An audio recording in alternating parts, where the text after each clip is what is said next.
ಗೋಸಲೆಯೊಳಗಿದ್ದ ಎರಡು ಚಿಕ್ಕ ಮಕ್ಕಳು, ಚಿಂಕು ಮತ್ತು ಪಿಂಕು, ಹಸಿಕೆಯಿಂದ ಅಲೆಯುತ್ತಿದ್ದರು. ಮಮ್ಮಮ್ಮ, ನಮಗೆ ಊಟ ಸಿಗುತ್ತದೆಯೇ? ಮಮ್ಮಮ್ಮ, ಹೊಟ್ಟೆ ಖಾಲಿಯಾಗಿದೆ. ಚಿಟ್ಟಿ ಅವರ ಮೂಡಿಯಲ್ಲಿ ಕರುಣೆ ಮುದಿತನಾಗಿಕೊಂಡಳು. ದೇವರೇ, ನಾನು ಏನ್ ಮಾಡಬೇಕು? ಹೇಗೆ ಹೇಳೋಣ? ಮಳೆ ಶುರುವಾಗಿದೆ. ಆದರೆ ನನ್ನ ಮಕ್ಕಳ ಅಳುಕನ್ನು ನಾನು ಸಹಿಸಲು ಸಾಧ್ಯವಿಲ್ಲ. ಏನಾದರೂ ಆಗಲಿ, ಆದರೆ ಅವನನ್ನು ಹಸಿಯಾಗುವಂತೆ ನೋಡಬಹುದು ಅನ್ನಿಸುವುದಿಲ್ಲ. ನೀನೇ ನನ್ನ ಕಂಡು. ಮಮ್ಮ, ಹೋಗಿ ಬರ್ತೀನಿ. ನನ್ನ ಜೀವವೇ ಹೋಗಲಿಯಾದರೂ ನಾನು ಹಗಲು ಬಂದೆ ಹೊರಟೆ. ಆದರೆ ಒಂದು ಮಾತು ಮರೆಚಬೇಡ, ನಾನು ತಿರುಗಿ ಬರವರೆಗೆ ಹದ್ದಿಯಿಂದ ಹೊರಗೆ ಕಾಣುವುದಿಲ್ಲ. ಹೊರಗೆ ಒಮ್ಮೆಯೂ ಬರುತ್ತಿರಬೇಡ. ಅರ್ಥ ಮಾಡಿಕೊಂಡ ಅಂಶ, ಚಿಟ್ಟಿ ಆಹಾರಕ್ಕೆ ಹೊರಟಳು. ಈಗ ಎರಡೂ ಮಕ್ಕಳು ಮನೆಗೆ ಒಂಟಿಯಾಗಿದ್ದರು. ಅವರಿಗೆ ಇದು ಮೊದಲ ಮಳೆ, ಅದೊಂದು ಭಯಾನಕ ಅಚ್ಚರಿ ಎಂದು ಹೊರತಾಗಿ ಕಾಣಿಸಿತು. ಚಿಂಕು ಬಾರ್ಬರವಾಗಿ ತಲೆ ಬರಗೈಯುತ್ತಿದ್ದ. ಓ ಪಿಂಕು, ಇವು ಏನಿದೆ? ಮೇಲಿಂದ ಟಪ್ ಬಿದ್ದು ಬರುತ್ತಿದೆ. ಯಾರು ಅಳ್ತಿದೆಯೇ? ಪಿಂಕು ಹಾದಿಗುಡ್ಡೆಯಲ್ಲಿ ಸುತ್ತಿದ್ದು, ಹೌದು ಅಣ್ಣ, ಅಸ್ಸು ಅಳ್ತಿರುವ ಸದ್ದು ಅಲ್ಲ. ಇದು ಮಳೆ, ಆಕಾಶ ಬಾಣಸುವಂತೆ ಶೀತ ಬಿದ್ದೇ ಇದೆ. ಆದರೆ ಈ ಶಬ್ದ ಭಯಂಕರವಾಗಿದೆ. ಮತ್ತಷ್ಟು ನೀರು ಎಲ್ಲಿ ಬರುತ್ತದೆ? ಹೊರಕ್ಕೆ ನೋಡಬೇಡ, ಮಮ್ಮ ಹೇಳಿದಳು. ಅಬ್ಬರ ಎಳೆದ ತನಕ ಜಿಗಿಯಬಹುದು ಎಂದಳು. ಚಿಂಕು ಭೀತನಾಗಿದ. ಗಾಳಿಯ ಜೊತೆಗೆ ಮಳೆಯಿಂದ ಉರಿಗಿದ ಬರ್ಜಿಚ್ ಗೃಹದೊಳಗೆ ತಲುಪಲು ಇಬ್ಬರೂ ನನಗಾಗಿ ಆರಂಭಿಸಿದರಿಲ್ಲ. ಮಮ್ಮ ಯಾವಾಗ ಬರುತ್ತಾಳೆ? ಪಿಂಕು. ಹನಿಗೆ ಭಯ ಉಂಟು ಮತ್ತು ಹಸಿಯು. ಪಿಂಕು ಮುಚ್ಚುಮರೆತ. ಅವನ ಕಣ್ಣುಗಳಲ್ಲಿ ಆತಂಕ. ಅಮ್ಮ ಹೇಳಿದಳು, ನಾನು ವಿಳಂಬವಾದರೂ ಬೇಸರ ಮಾಡಬೇಡಿ. ಸುಮ್ಮನಿರು. ಭಯಕ್ಕಿಂತ ದೊಡ್ಡದಾದ ಶಿಕಾರಿ ಇಲ್ಲ. ಚಿಟ್ಟಿ ಪಕ್ಷಿ ಕಣಿವೆ ಮಧ್ಯೆ ಗೋಧಿ ಕಾಳು ಕಂಡಳು. ಅವಳು ಆ ಗೋಧಿಯನ್ನು ತನ್ನ ಸುತ್ತು ತೊಡೆಗಳಿಂದ ಹಿಡಿದು, ಭಾರಿ ಮಳೆಯಲ್ಲಿ ಮಕ್ಕಳ ಕಡೆ ಹಾರುವ ನಿರ್ಧಾರ ಮಾಡಿಕೊಂಡಳು. ಮಳೆ ಮತ್ತು ಗಾಳಿ ತಮ್ಮ ಶಕ್ತಿಯನ್ನು ತೋರಿಸುತ್ತಿದೆ. ಅವಳು ಅಸಹಜವಾಗಿ ಒಂದು ಮರದ ಕೊಂಬೆಯ ಮೇಲೆ ಕುಳಿತಿದ್ದಾಳೆ. ಈಗ ಮಕ್ಕಳೇ, ನೀರೆಯಾಗಿ ಹೋಗಿದೆ. ಗೂಸು ತೆರೆದಿದೆ ಮತ್ತು ಮಳೆ ಹೆಚ್ಚುತ್ತಿದೆ. ನಿಮ್ಮ ಬಳಿ ಬರುತ್ತೇನೆ. ಅಂದಾಗಲೇ ಪಕ್ಕದ ಕೊಂಬೆ ಮೇಲೆ ಟೋನಿ ಕ್ಯಾರಟ್ ಬಂದು ಕುಳಿತ. ಓ ಟೋನಿ ಅಕ್ಕ, ನೀನು ಇಲ್ಲಿ ಇಂತಹ ಬಳಿಕ ಮಳೆಯಲ್ಲೇ ಏನು ಮಾಡುತ್ತಿದ್ದೀಯಾ? ಮಕ್ಕಳಿಂದ ಸರಿಯಬಾರದು ಎಂದು ಕೇಳಿದಳು. ಟೋನಿ ತೋಟ ಹೇಳಿದರು. ಅಕ್ಕ, ನಾನು ಏನ್ ಮಾಡಲಿ? ನನ್ನ ರೆಕ್ಕೆಗಳು ತೋರು ಈಗ ನನೆದಿವೆ, ಹಾರಲು ಸಾಧ್ಯವಿಲ್ಲ. ನಿನ್ನೆಗಳ ಹೇಳಿ. ನಾನು ಕಡಲದ ಪಕ್ಕದ ಒಂದು ಕಾಗದದ ಬಳಿ ಹಾರುತ್ತಿದ್ದೆ. ಅಲ್ಲಿ ಗಂಜೆ ಒಂದು ಸರ್ಪ ಬಂತು, ಉದ್ದ ಮತ್ತು ಕಪ್ಪು. ಸುಮ್ಮನಾಗಿ ಕೊಂಬೆಗಳ ಹಿಂದೆ ಹಸುಕಿ ಭೋರ್ಜನೆ ಮಾಡಿ ಹೋಯಿತು. ನೇರ ಮಾಡಿದಾಗ ಅದು ನೇರವಾಗಿ ಘೋಸಳೆಯವರೆಗೂ ಪ್ರವೇಶಿಸಿತು. ಯಾರೂ ಕಂಡಿಲ್ಲ. ನಾನು ಮೇಲಿಂದ ನೋಡುತ್ತಿದ್ದೇನೆ. ಅದು ಕಿಡಿಯುವಂತೆ ಚುಪ್ಪವಾಗಿ ಬಂದು ಎರಡು ಪುಟ್ಟ ಮಕ್ಕಳನ್ನು ದಡಿದುಕೊಂಡಿತು. ನಾನು ಕೂಗಿದೆ, ಸರ್ಪ, ಸರ್ಪ. ಎಲ್ಲ ಪಕ್ಷಿಗಳು. ಆದರೆ ಆಗ ತುಂಬಾ ತಡವೇ ಆಗಿದೆ. ಅಲ್ಲಿ ಇಬ್ಬರನ್ನು ತೆಗೆದುಕೊಂಡಿತು ಅಕ್ಕ. ಚಿಟ್ಟಿ ಕಣ್ಣೀರಿನಿಂದ ಅಳಲಾರಂಭಿಸಿದಳು. ಟೋನಿಯ ಮುಖ ಭಾವೋದ್ಭವದಿಂದ ಕಂಗಾಲಾದ. ಮಾತು ಅರ್ಥವಾಗಿದೆಯೇ ಅಕ್ಕ? ಈ ಮಳೆ ಮಾತ್ರ ಸೋಡನ್ನು ಮಾತ್ರ ತರುತ್ತದೆ. ಹಸಿಗಾಗಿ ಗ್ರಾಹಕ ಶಿಕಾರಿಯನ್ನು ತರಲಿದೆ. ಮರದ ನೆರಳನ್ನು ಹಿಡಿದು ಹೋಗು. ಚಿಟ್ಟಿ ಭಯದಿಂದ ಹಕ್ಕಿ ಗರಡಿಯಿಂದ ಹೊರಟು ತಮ್ಮ ಕೂಟದ ಕಡೆ ಹಾರಿದಳು. ಅವಳ ಮನಸ್ಸಿನಲ್ಲಿ ಒಂದೇ ಉದ್ದೇಶ, ಮಕ್ಕಳ ಹತ್ತಿರ ತಲುಪಬೇಕು. ಇನ್ನು ಹೆಚ್ಚು ವಿಳಂಬ ಬೇಡ. ಆಗ ಎದುರಿನಿಂದ ಎರಡು ಕಪ್ಪು ಹೊಳೆಯು ಬಂದು ಬಂದಿವು. ಓ ಚಿಡಿಯ ರಾಣಿ, ಮಳೆಯಲ್ಲೇ ಇದಕ್ಕೆ ಏನು ಇಲ್ಲಿ? ಚಿಟ್ಟಿ ಅಚ್ಚರಿಯಾಗಿತ್ತು. ಎದುರು ಕಟ್ಟಿದ ಎರಡು ಶಿಕಾರಿ ಹಕ್ಕಿಗಳು ಮನೆಯಲ್ಲಿ ಶಕ್ತಿ ಮಾಡಿಕೊಂಡು ಹೋರಾಡಲು ಬಿಡುಗಡೆಯಾದವು. ನಾವು ಇವಳನ್ನು ಈಗ ತಿನ್ನೋಣ. ಹೀಗಾಗಿ ಚಿಟ್ಟಿ ಹೊಸ ಕಷ್ಟದ ಮುಂದೆ ನಿಂತಳು. ಈಗ ಶಕ್ತಿಯಿಂದ ತಪ್ಪಿಸಿಕೊಳ್ಳಲು ಸಾಧ್ಯವಿಲ್ಲ, ಬುದ್ಧಿಯಿಂದ ಯೋಚಿಸಬೇಕಾಗಿತ್ತು. ಅವನ ಮನದಲ್ಲಿ ಒಂದು ಯೋಚನೆ ಬಂತು. ಶತ್ರುಗಳನ್ನು ಜಯಿಸಲು ಅವರಲ್ಲಿ ವಿಭಜನೆ ಉಂಟಾಗುತ್ತದೆ. ಇದರಿಂದ ಅವರ ಬಲವರ್ಧಕ್ಕೆ ಇಳಿಯುತ್ತದೆ.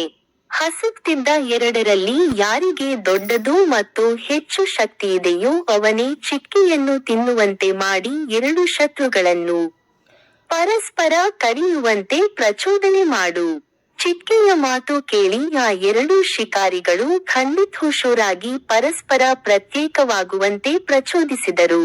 ಒಂದೇ ನೆನೆಸಿಪ್ಪು, ನಾನು ಹೆಚ್ಚಾಗಿ ಶಕ್ತಿಶಾಲಿ, ನಿನ್ನೆ ಮೊದಲು ತಿನ್ನುವೆ ಎಂದು ಹೋರಾಟ ಮಾಡತೊಡಗಿದರೆ ಅವರಿಬ್ಬರೂ ಪರಸ್ಪರ ಕೋರುವ ಚಿತ್ತಕ್ಕೆ ಅಲೆಯುತ್ತಾ ಹಾರಲು ಶುರು ಮಾಡಿದರು. ಕೊನೆಗೆ ಕಾವಾ ಮತ್ತು ಸುಲ್ತಾನ್, ಕಾಲು, ಪರಸ್ಪರ ಹೋರಾಡಿ ಕೆಳಗೆ ಬೀಳಬೇಕು. ಎರಡೂ ನೋವುಗೊಂಡು ಮೆದುಳಿಕ್ಕುತ್ತಾ ಅಜ್ಜ ಅಥವಾ ಬಂದೆಯಾಗಿ ಭುಜವನ್ನೇ ಕಳೆದುಕೊಂಡರು.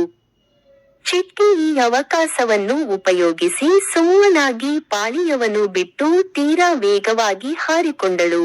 ಅವನ ಮನಸ್ಸಿನಲ್ಲಿ ಒಂದೇ ಮಕ್ಕಳ ತಲುಪಬೇಕು. ಚಿಂಕು ಮತ್ತು ಪಿಂಕು ಉಗುಲಾಟದಿಂದ ಕುಳಿತಿದ್ದರು. ಮಳೆ ನಿಂತಿದ್ದರೂ ಮನಸ್ಸಿನಲ್ಲಿ ಭಯ ಇತ್ತು. ಆಗ ಏನೋ ಪರಿಚಿತವಾಗಿ ತಿರುವಿನ ಗಂಧವು ಗಾಳಿಯಲ್ಲಿ ತಿರುಗಿತು. ಚಿಂಕು ಹೇಳುತ್ತಾನು, ಪಿಂಕು, ನಾನು ಬಂದೆ, ಮಮ್ಮ. ನಾನು ಹೇರಿದ್ದೀನಿ. ನೀವು ಇಬ್ಬರೂ ಚೆನ್ನಾಗಿದ್ದೀರಾ? ಭಯ ಬಂದರೆ ಚಿಂಕು ಹೊರಗೆ ಕಂಡು ಸರಿಯಾಗಿ ಕುಳಿತ. ಮಮ್ಮ ಲೈಟ್ ಜಾರ್ತಿದಲ್ಲ, ನಾನು ಹೇಳಿದ್ದೇ ಬಿಸಿ ಬಿದ್ದಳ ಎಂದನು. ಮಮ್ಮ ಸಂತೋಷದಿಂದ ಅವರಿಗೆ ಗೋಧಿ ಕಾಳು ಹೊರಗೆ ಇಟ್ಟು ಸುಲಭ ಅತ್ತೆ ಉಪಮತದಿಂದ ರುಚಿಕರ ಊಟವನ್ನು ತಯಾರಿಸಿ ಮಕ್ಕಳಿಗೆ ಕೊಟ್ಟಳು. ಮಕ್ಕಳ ಹಸಿವಿನಿಂದ ಅವರು ಊಟವನ್ನು ಮುಗಿಸಿದರು. ಮುಂದಿನ ಬೆಳಿಗ್ಗೆ ಮಳೆ ನಿಲ್ಲಿಸಿತು, ಆದರೆ ಅಲ್ಲಿ ನಿಶ್ಶಬ್ದತೆಯೊಂದು ಇತ್ತು. ಸೂರ್ಯನ ಹಸಿವು ಜೋಳಿಯಲ್ಲಿ ಪಡಿದಾಗ ಚಿಕ್ಕಿ ಗಮನಿಸಿದಳು. ಚಿಂಕು ಒಂದು ಬದಿಯಲ್ಲಿ ಕುಳಿತ, ದೇಹ ಕಂಪಿಸುತ್ತಿತ್ತು. ಕಣ್ಣುಗಳಲ್ಲಿ ಅರ್ಧ ತೆರೆದಿದ್ದವು. ದೇಹ ಉರಿಯುತ್ತಿತ್ತು.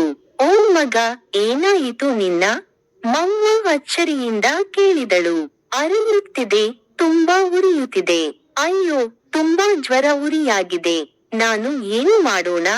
ಪಿಂಕು ಕತ್ತಲೆಯಾಗಿ, ಮಮ್ಮ. ಚಿಂಕು ಇನ್ನೊಂದು ಮಾತು ಹೇಳಲಾರದೆ, ಸಂಭವನೀಯವಲ್ಲ. ಚಿಕ್ಕಿಯನ್ನು ನಿಬರಿಸಿಕೊಂಡು ಕಣ್ಣುಗಳಲ್ಲಿ ಕಣ್ಣೀರು ತುಂಬಿದವು. ನೀನು ಸುಮ್ಮನಿರ, ನೀನು ಸೋಂಕಿನಿಂದ ಉಳಿಯುತ್ತೀಯೇ? ಅವಳು ಚಿಂಕುಗೆ ತನ್ನ ರೆಕ್ಕೆಗೆ ಮಡಿಯಾಗಿ ಅವರಿನ್ನೂ ಪೊರತಿದ್ದಳು. ಅವಳು ದಿನವಾರ ಒಳ್ಳೆಯದಾಗಿ ಅಲ್ಲಿ ಕೂರಿದ್ದಳು. ಚಿಂಕುಗೆ ಮದ್ದು ಹಾಕಿದಳು. ಮುಂದಿನ ಬೆಳಗ್ಗೆ ಟೋನಿ ಕೇಳಿದ, ಪಿಂಕು ಕೊಂಚ ಕೆಮ್ಮಿಸಿತು. ಮಮ್ಮ, ನನಗೆ ಕೂಡ ಏನೋ ಅಸಾಮಾನ್ಯವಾಗಿ ಆಗಿದೆ, ತಲೆ ಭಾರವಾಗಿದೆ. ಇನ್ನು ಈಗ ಈ ಇಬ್ಬರಿಗೂ ಏನಾಗುತ್ತದೆ? ಚಿಟ್ಕಿ ಮಣ್ಣಿನ ಹೃದಯ ಉರಿಯುತ್ತಿತ್ತು. ಓ ದೇವರೇ, ನಾನು ಯಾವ ಪಾಪ ಮಾಡಿದೆ? ಹಸಿವು ತಣಿಯಲು ಹೊರಟೆ, ಮಳೆ ಬಂದಿತು.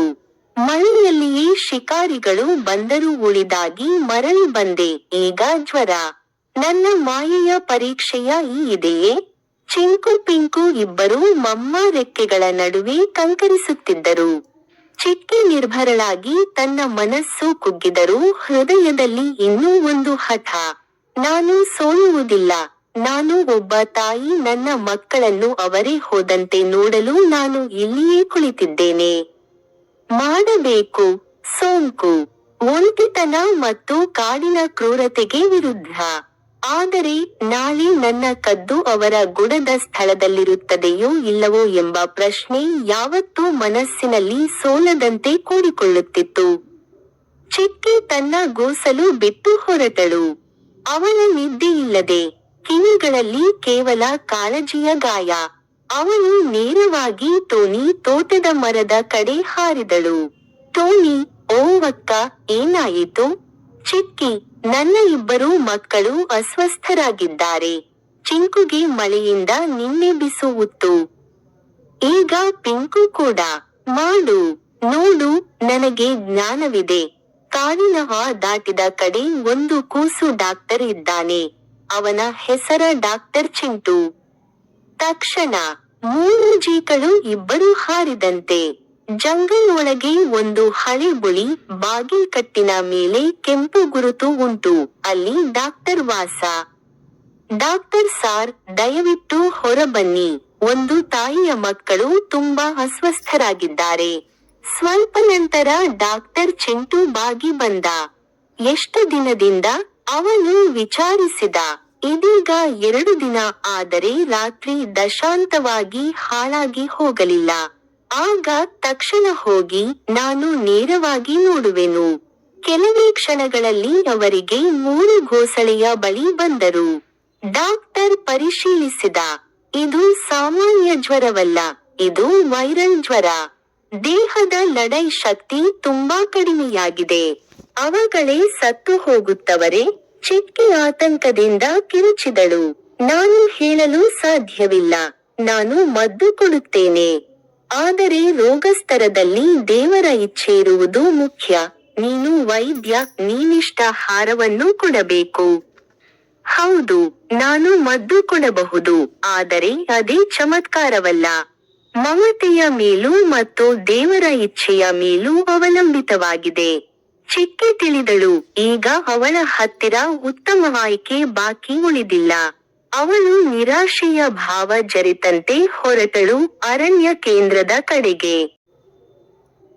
ಅವಳು ಹಾರಿದಳು. ಅಲ್ಲಿ ಕಾಡಿನ ಮಧ್ಯದಲ್ಲಿ ಅತ್ಯಂತ ಎತ್ತರದ ಒಂದು ಮರವಿತ್ತು. ಎಲ್ಲಾ ಪಕ್ಷಿಗಳು ಅದನ್ನು ಶಾಂತ ಶಿಖರ ಎಂದು ಕರೆಯುತ್ತಿದ್ದವು. ಅಲ್ಲಿ ಯಾವ ಶಿಕಾರಿ ಬರಲಾರ. ಚೀಲಗಳು ಕುಳಿತಿರಲಿಲ್ಲ, ಕಾವಿಗಳು ಕೂಡ ತಿರುಗುತ್ತಿದ್ದವು. ಅದು ಸಾಮಾನ್ಯ ಕೊಂಬೆಯಲ್ಲ, ಅದು ಅಲ್ಲಿ ಆಗಿಯೇ ಆಕಾಶ ಮತ್ತು ಆತ್ಮ ಒಂದಾಗಿ ಸೇರುವ ಸ್ಥಳ. ಎಲ್ಲ ಎಲೆ, ಗಾಳಿ, ಕಿರಣಗಳು ಬ್ರಹ್ಮಾಂಡದ ಭಾಷೆ ಮಾತನಾಡುವಂತಿದ್ದವು. ಚಿಕ್ಕಿ ತಲುಪಿದಳು, ಕಂಕರಿದ, ದಣಿಯಿದ, ಆದರೆ ಬದುಕಿನ ನಿರೀಕ್ಷೆಯಿಂದ ತುಂಬಿದ ಸಂಗೀತ. ಅವಳು ಕಣ್ಣು ಮುಚ್ಚಿ ಆಳವಾಗಿ ಉಸಿರೆಳೆದಳು. ಓ ಬ್ರಹ್ಮಾಂಡ, ನಾನು ಬೇಡಿಕೆ ಮಾಡೋದಕ್ಕೆ ಬಂದಿಲ್ಲ, ನಿನಗಾಗಿ ಸೊಂಚೆ ಹಿಡಿದಿಲ್ಲ, ನಾನು ಹೋರಾಟಕ್ಕೆ ಬಂದಿದ್ದೇನೆ, ನನ್ನ ಮಕ್ಕಳಿಗಾಗಿ. ರೆಕ್ಕೆಗಳನ್ನು ಕೊಟ್ಟಿದ್ದೆ, ಆದರೆ ಇಂದು ನಾನು ರೆಕ್ಕೆಗಳ ಮೂಲಕ ಅಲ್ಲ, ನಿನಗೆ ನಿಲುಹ ಕೇಳುತ್ತಿದ್ದೀನಿ. ಏಕೆ ನನ್ನ ಮಕ್ಕಳನ್ನು ಈ ಜ್ವಾಲೆಯಲ್ಲಿರಿಸಿದ್ದೀಯಾ? ನೀನೇ ಉತ್ತರಿಸು. ಈ ಪ್ರಪಂಚದ ನಿಯಮಗಳಲ್ಲಿ ನ್ಯಾಯ ಉಳಿದಿದ್ದರೆ, ಈ ಕಾಡಿನಲ್ಲಿ ಜೀವಿಸೋ ಸ್ಥಳ ಉಳಿದಿದ್ದರೆ ನನ್ನ ಮಕ್ಕಳನ್ನು ಮರಳಿ ನೀಡುವಂತಾಯಿತು. ಇಲ್ಲದಿದ್ದರೆ ಈ ಶಾಂತ ಶಿಖರದಿಂದ ಮರುಭೂಮಿಗೆ ಚಿಮ್ಮುವ ತಾಯಿಯ ಕೂಗು ಎತ್ತುತ್ತದೆ, ಅದು ಪೀಳಿಗೆಯವರೆಗೆ ಗದ್ದುಗೆ ಆಗಿರುತ್ತದೆ. ಆಗ ಅವಳು ಕಣ್ಣು ಮುಚ್ಚಿ ಮತ್ತೊಂದು ದೌಡಾಯಿಸಿತು. ಓ ಬ್ರಹ್ಮಾಂಡ, ನನಗೆ ಬೇಡಿಕೆ ಬಂದಿಲ್ಲ. ನಾನು ಹೋರಾಟಕ್ಕೆ ಬಂದಿದ್ದೇನೆ, ನನ್ನ ಮಕ್ಕಳಿಗಾಗಿ. ಅದೇ ಕ್ಷಣದಲ್ಲಿ ಆ ಮರ ಭಾಷೆ ಹಾಡಲು ಪ್ರಾರಂಭದಂತೆ ಭಾಸವಾಯಿತು. ಹೋಗಿ ಮತ್ತು ನೋಡಿ. ಅವಳು ಹಾರಿಸಿತು ಮತ್ತು ಗೋಸಲೆಯ ಕಡೆ ತಿರುಗಿದಳು. ಅವಳು ಹೃದಯ ತುಳಿದಂತಾಯ್ತು. ಆ ಡುಚ್ಚಿನ ನಡುವೆ ಒಂದು ಅದ್ಭುತ ಶಾಂತಿಯನ್ನು ಅವಳಲ್ಲಿ ಕಂಡಳು. ಬಯೋಗ ರೀತಿಯ ಉತ್ತರ ಬಂದಂತಾಯಿತು. ಅವಳು ಗೋಸಲೆಯೊಳಗೆ ಹೆಜ್ಜೆ ಇಟ್ಟಿ, ಚಿಂಕು ಮಾತೆ, ಮಮಮ, ನೀನಿರೆ, ನೀನೇ ಮರಳಿ ಬಂದಿದೀಯಾ? ಎಷ್ಟು ಸಮಯ ಕಾಯುತ್ತಿದ್ದೆವು. ಬಂದಿದ್ದೀರಾ? ನಮ್ಮಲ್ಲಿ ಏನಾಗಿಲ್ಲ ಅಲ್ಲವೇ? ಹೆಚ್ಚು ಭಯವಾಯ್ತು. ಅಕ್ಕಿಂಗುಲ ಬಾಲು ಬೆದರಿಕೆ ಇದ್ದಿತು. ಮಿನ್ನಲೆ ಸ್ಪಾರ್ಕ್ ಆಗುತ್ತಿದೆ. ಚಿಕ್ಕಿ ಉಡುಪು ಹೊತ್ತು ನಗಿದಳು. ಒಮ್ಮೆ ಬೇಲಿ ಭಯವಾಗುತ್ತದೆ, ಆದರೆ ಧೈರ್ಯ ಎಂದರೆ ಭಯದ ನಂತರವೂ ನಿಲ್ಲಿಸೋದು. ನೀವು 2 ಹೋರಾಟ ನುಡಿಸಿದ್ದರೂ ಧೈರ್ಯವಿದ್ವಿ. ಅವಳು ರೆಕ್ಕೆಗಳೊಳಗಿದ್ದ ಗೋಧಿಯ ಕಾಳನ್ನು ಹೊರತೆಗೆದುಕೊಂಡು ತಯಾರಿಸಿದ ರುಚಿಕರ ತಿಂಡಿ ಮಕ್ಕಳಿಗೆ ಕೊಟ್ಟಳು. ಮಕ್ಕಳ ದಡದ ಹಸಿವಿನಿಂದಾಗಿ ಅವರು ಊಟವನ್ನು ಸ್ವಲ್ಪವೇ ತಿಂದು ಪುಷ್ಟನಾದರು. ಮುಂದಿನ ಬೆಳಿಗ್ಗೆ ಮಳೆ ನಿಂತಿತ್ತು. ಗೋಸಲೆಯ ಕಿರಣದೊಳಗೆ ಚಂಕು ಮತ್ತು ಪಿಂಕು ಗಾಜಿನಂತೆ ನಿಂತು, ಕಣ್ಣು ಹೊಳಪಿನಿಂದ ತುಂಬಿತ್ತು. ಚಿಂಕು ಹೇಳಿದ, ಈಗ ನಾವು ಇಕ್ಕಟ್ಟನ್ನು ಬಿಟ್ಟುಕೊಂಡು ಹಾರ್ಟಿ ಮಾಡುತ್ತೇವೆ ಮಮ್ಮ. ಉಳಿದಿದ್ದೇವೆ. ಈಗ ನಾವು ಯಾರನ್ನೂ ಭಯಪಡುವುದಿಲ್ಲ.